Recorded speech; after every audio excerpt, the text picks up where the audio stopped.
cadre de l'enseignement en ligne de cours L'anesthésie locale en odontologie pédiatrique, cette vidéo explique l'importance de l'abord psychologique de l'enfant avant tout acte de soin. Les enfants qui ont vécu des situations antérieures stressantes lors des soins dentaires sont des patients difficiles dans leur prise en charge. Une grande majorité d'enfants ont peur de l'anesthésie et cette peur a été transmise généralement par les parents. Les approches comportementales s'imposent alors dans cette situation. C'est durant le premier rendez-vous que l'avenir de la relation entre praticien et patient est fixé. Pour permettre le bon déroulement des soins, plusieurs techniques sur fauteuil ont été proposées.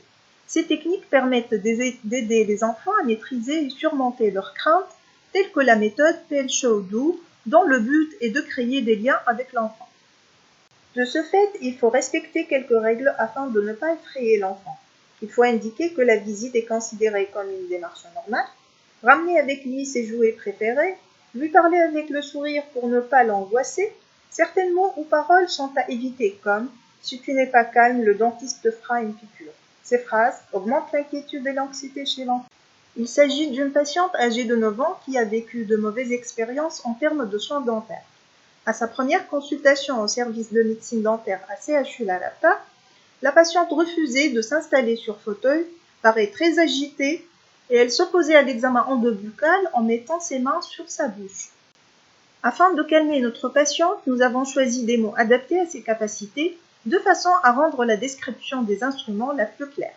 On peut par exemple dire que la fusée ou le robot, c'est le fauteuil, le soleil, c'est le cialytique, la douche, c'est la turbine, et la piqûre de moustique, c'est l'anesthésie. Une autre technique aussi, comme la relaxation, est très utile et permet de diminuer le degré d'anxiété de l'enfant, le rendant plus à l'aise sur fauteuil. Et voilà la patiente qui exprime sa satisfaction, son bien-être et sa réceptivité aux soins après une préparation psychologique efficace. Finalement, le chirurgien dentiste pourra adopter le VACOP qui fait appel aux 5 sens, le visuel, l'auditif, le kinesthésique, l'olfactif et le gustatif. Ces sens sont associés à l'humour afin d'installer une relation de confiance et de communication interactive avec l'enfant.